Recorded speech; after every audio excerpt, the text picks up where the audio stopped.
Okay, our next installment starts with a transaction for a pledge where the pledgor or donor says, I'll give you $5,000 when this refers to his business, when my sales pick up. So here you're going to apply the principle that this is really a conditional pledge. So we're not going to record it because it's based on when does his sales pick up. Of course, in this case, he's protected himself from being on the spot because he didn't say how much sales have to pick up. So this guy's been very clever. If he had said 10%, then maybe there's a legal obligation that if sales pick up 10%, that he would have to make good on that pledge. As it is said at the moment, it's not quite clear that it's a legal pledge. Notwithstanding, because there's a condition to it, we don't record it until the condition's met. And when the condition's met, then we'll record the pledge receivable and the corresponding revenue for the pledge. And when we have done this, either two things could have happened in this case. This is referring to this $5,000. So if we wound up saying, or he said to us, sales picked up. If he said that to us, then we would record the receivable of the pledge and the pledge revenue itself. And when it's paid off, we would then put down the amount that we received from him in cash. Let's just make that. There we go. We would put it in as cash, and we would credit the receivable. Or the alternative is we never wound up getting it to a receivable. So once he says, sales picked up, here's your $5,000. So it would merely be cash in and revenue. One entry. So it's just a question of whether it wound up being two. And the way it would have had to have been two in this case is we would have had to clearly known that his conditional pledge was met by him saying to us, the sales have met. The sales have gone up the way I hoped they would go up. So your pledge is now good. That's what he would have to say. Sometimes, most of the time, the conditional pledges are tied to some objective that we can recognize, and we can record the pledge receivable when that objective is recognized as happening. In this case, it was a very subjective statement that he made, and it's really unknown as to how that conditional is made or when it's made. He would have to give us some indication. All right, here's a payment from Medicare for physician services that are performed by our clinic. That's our nonprofit is a clinic. We're helping people by giving them physician services for whatever particular medical matters our clinic takes care of. And therefore, when this payment is received, obviously it goes to cash, and it'll be what we call fee for services, classified as a program revenue, and it's simply that. Could have been that we billed it, in which case we would have had an AR, and the credit would have been here, and then when the cash is received, we back out the AR, and show the cash coming in. All right, hopefully that's not too far off from what you would expect and understand. But now you see inside, maybe a little bit better than you did before, that this also is a nonprofit organization.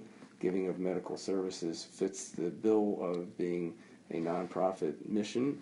And in this case, Medicare is paying, which is our U.S. government. And when they pay, based on billings given to them, based on services that the organization did. So first we serve, then we bill, very much like a for-profit. This is the order of events, and we receive the cash. And this is all for program services because that's what we do. Now, we go to an expense side. Now we're on the opposite side of the ledger. We're paying for this, so we pay for rent.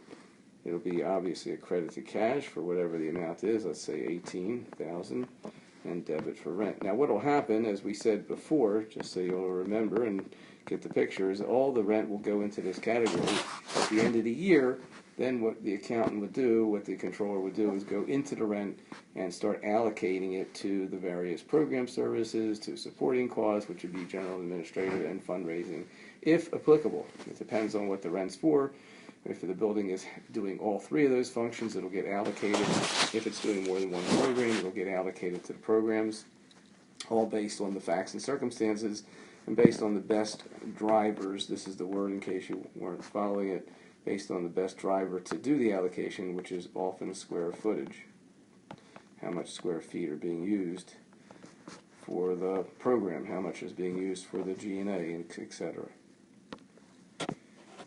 Same thing for supplies. In this case, it's an ordering of supplies, so the supply expense will be debited, and we're going to credit accounts payable, much like we would do for any other organization. We could even have a supply inventory. That's possible. We could either be expensing it directly or use a supply inventory, and this will get expensed when it's depleted upon taking inventory of the supplies inventory. So there's a number of ways this will happen. The same thing at the year end would happen here, where this would get allocated, if it deserves allocation appropriately, to programs, to G&A, and to fundraising. Okay, we can pretty much wrap this all up in one slide. Since it is one slide, that's why we'll wrap it up in one slide, which is the gross payroll and then the associated cost of doing payroll, which would be the insurance companies and taxes that the employer has. So these are all employer expenditures. The way that payroll gets allocated, as we saw, is often based on time analysis, or where people spend their efforts in the various programs or G&A and fundraising. So that's how this would be allocated. And then oftentimes this particular category here would be allocated following either the total pay, most likely following the total payroll. Recorded, so it's most likely going to be driven there. There is this category in the middle, which is here, and these are normally the amounts withheld from pay. Certainly the payroll taxes says withheld, and oftentimes the same thing for fringe benefits that the employee's paying for. And these are then put into a liability account. This is just basic bookkeeping, basic accounting. These are put in a liability account, and there's nothing special here because it's under what's called a trust fund. What we mean by that, when we say that, is we are referring to the fact that this money is not our money. It was part of the gross pay. Just to, again, in case this isn't clear, I mean it should be, but it's not going to hurt you to just get another look at it before you graduate next year. The gross pay is some dollar amount. We don't give that to the employees. We give them a net dollar amount, and the remaining dollars are held in trust to be paid over to the government, to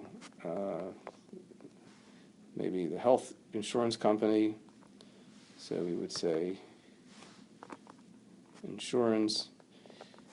The employer certainly pays for the insurance, or usually often does, but these are amounts that are taken out of someone's pay to help pay for the insurance. So this would be government, taxes, insurance, and these amounts are a liability until paid. That's why it's showing up this way. So this is a liability until paid, so it's showing up that way, and it's held in trust. So these are what's known as trust funds. It's not our money, it belongs to the employee, but we withhold it and pay it in behalf of the employee to the various authorities. Okay, that brings us to contracts and grants, and this is a good place to stop. That's what I meant.